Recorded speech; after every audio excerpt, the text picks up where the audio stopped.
Hello again, and Happy New Year. This is Altalena, and welcome back to an aesthetic education. In his deeply moving autobiography, The World of Yesterday, Stefan Zweig writes about the reasons why he had such a strong desire to collect original manuscripts from the likes of Goethe, Mozart, and Handel. Explaining his need to collect, he says the following: "When I began, I had set out only as beginners do, to bring together names, famous names. Then, out of psychological curiosity, I had collected more and more manuscripts, original drafts or fragments of works, which also gave me insight into the creative methods of a much loved master. The most profound and mysterious of the countless insoluble riddles of the world is surely the mystery of creation. You cannot eavesdrop on nature here. She will not show you the final secret of how the earth was created and how a little flower grows, how a poem or a man comes into being. Pitilessly, inflexibly, nature draws a veil over that last secret. Even the poets and musicians cannot account for the moment of inspiration in retrospect. Once the act of creation is complete, the creative artist does not know where it came from or how it grew to fruition. Artists can never, or almost never, explain how, in their heightened state of consciousness, words come together to form a verse, or single notes to make a melody that will echo through the centuries. Nothing can give an idea of the incomprehensible process of creation, except, to some slight extent, handwritten pages, particularly those that are covered with corrections and not yet ready to go to press, and the still tentative first drafts from which the final form of a work will emerge." As Zweig so beautifully describes, for anyone fascinated by art and creative expression, there is this underlying wish to pull back the curtain and see the creative process at its moment of highest expression. While Zweig is correct that we will never really be able to know or see that creative spark fully, we can at least begin to understand some of the elements that help form our recognition and understanding of what is creative, beautiful, and meaningful. So let's begin at the beginning of aesthetic philosophy with the work of the Greek philosopher Plato and how his theory of forms served as a foundation for all future aesthetic thinking.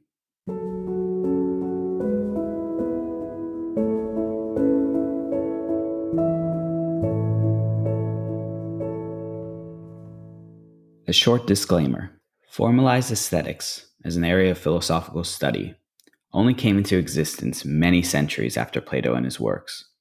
While Plato serves as a foundational piece within the field of aesthetics, our understanding and interpretation of his philosophical theories are inherently influenced by future philosophical developments. I believe that it is always important to remember the context of the time period in which any work was written. I encourage all our listeners to take a look through the Stanford Encyclopedia of Philosophy, where much of my research was done, for further information on Plato, his life, his works, all done within the greater context of the philosophy of ancient Greece. The basis for much of Plato's work relating to aesthetics comes from the appropriately named theory of forms, which he developed over the course of many of his famous writings. Within this theory, Plato lays out an understanding of how we perceive the world around us and internalize much of those experiences. He puts forward the notion that the physical world is not as authentic or true as forms are. The term forms is commonly translated as ideas, meaning those timeless things of essence which physical matter is merely an imitation of. They are an esoteric concept, as Plato's explanation of how they develop and function changes throughout his works. An understanding of his views on forms can be explained as follows. Forms are ideas of value and give meaning to the world as we experience them. They are absolutes, and therefore exist not within time, but instead provide the basis for time itself. Forms are supposed to be a blueprint for perfection.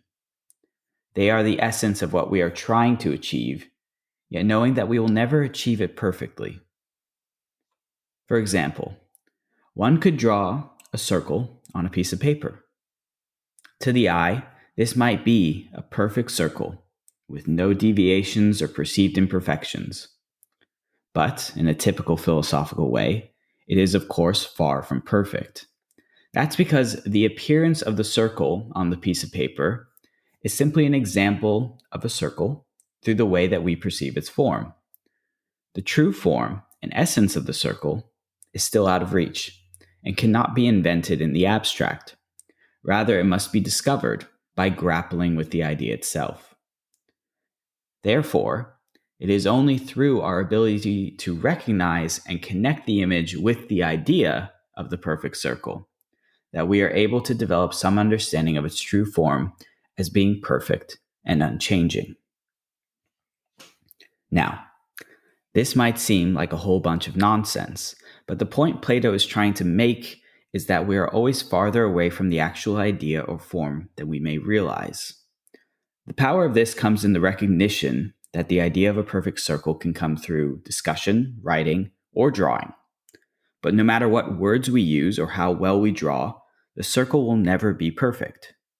Yet each time that we work on the idea of the perfect circle, we take one step closer to discovering its essence. The theory of forms is in many ways an educational theory, sending us down a path of discovery and learning, and providing a context to grapple with abstract concepts such as art and beauty. Beauty, as an overarching term, is a complex word to define, especially within the context of Plato's writings. The Greek adjective that he uses, kaion, is only an approximation for the English word beauty. A slightly more accurate translation would be the word fine. It's a fine object that is a fine painting. Therefore, not everything that Plato discusses in relation to kaion has a place within the philosophical framework of aesthetics. When discussing the forms of beauty in art, it is important to note that poetry, specifically dramatic poetry, was the main form of artistic expression that Plato was making reference to. While he does deal with the visual arts, they are very much a secondary concern. The importance of poetry as the highest form of artistic expression at the time can of course be best described by a poet, in this case Simonides, who said, "Painting is silent poetry, and poetry is painting that speaks." This doesn't mean that Plato is not critical of poetry as an artistic form. In fact, what you will begin to understand quickly about much of Plato's philosophy is just how critical he can be on so many things. The issue with poetry is that the beauty found in it can be deceptive. It's the language used in a poem that creates a sense of beauty. Remove it, and the effect would disappear. Plato, always searching for those absolute forms, doesn't find satisfaction in a beauty that is simply a veneer, and one that could disappear as the meaning of words change with the passage of time. As a Platonic form, beauty has a close relationship to the good, meaning it has a higher status than Plato's other forms. For Plato, the purpose and power of beauty is something that is both foundational and aspirational in terms of providing an understanding to life and existence. We all seek to appreciate and understand beautiful things, but our understanding will never be complete, and there's always more to learn. Plato's discussion of beauty is often done from a distance in regards to art. He's not discussing specific ideas and examples, instead choosing to focus on the overarching principles of beauty and its form. Due to beauty's close association with good virtues, Plato, partially quoting Socrates, states that cultivating a love and appreciation of beauty through art is of significant philosophical and educational value. To be able to see gracefulness in paintings and other visual arts brings an individual closer to virtues of goodness, so long as they are willing to learn the necessary philosophies required to perceive those forms. That's why, out of all the forms that Plato discusses, beauty is the one mentioned most often. The form of beauty is one that allows for philosophers to discover the essence of an experience, where they consummate their deepest love while also attaining the loftiest of knowledge. Beautiful things remind souls of their mystery as no other visible objects can. It's that spark of curiosity that strikes everyone in some form when they see something truly beautiful. As both a form and a sensory experience, beauty promises to be a more effective tool of reflection and learning than anything else.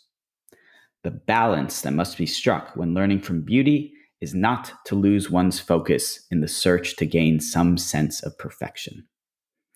Art, according to Plato, must not distract the mind from the form and essence of true beauty. That is the singular danger of poetry and paintings, their ability to divert one's attention away from the true pedagogical influence of beauty. Of course, this is what a philosopher would be worrying about: distraction. Fortunately, it's not something to think about every second of every day, but the importance of Plato's theory of forms is that it provides a template of learning that gives each and every one of us the ability to pursue a journey of appreciation of those sparks of creative beauty. As John Keats so eloquently put it in his poem Ode on a Grecian Urn, beauty is truth, truth, beauty. That is all ye know on earth, and all ye need to know.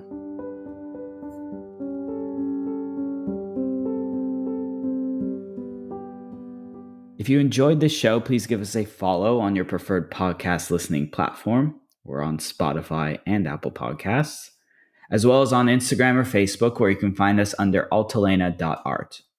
A transcript of this week's podcast can be found on our website, altalena.art/aesthetic education. Thank you very much for listening, and we look forward to welcoming you back real soon.